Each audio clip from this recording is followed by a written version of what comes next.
ప్రయాణం వెళ్తూ ఉన్నప్పుడు ఆ ఎలక్ట్రికల్ పోల్స్ మీద కనబడుతూ యేసు నా రక్షకుడు అనే, అప్పుడు నేను ఎంతో ఒంటరైపోతా ఉంటాను వాటిని చూసి.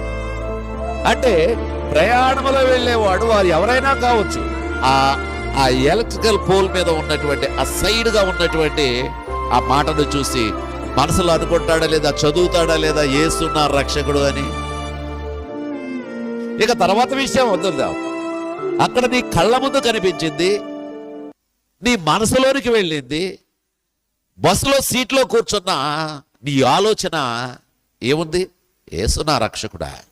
ఏమిటో ఇష్టం లేని వాడవైతే ఏమిటో అనుకుంటావు, దాని గురించి పెద్దగా మనసు పెట్టావు. అయితే ఆ యొక్క ప్రకటన సువార్త నీ కళ్ళలో పడ్డది, నీ మనసులోకి వెళ్ళింది. నీవు అంగీకరించడం అంగీకరించకపోవడం నీ ఇష్టం. ప్రకటించబడిందా లేదా?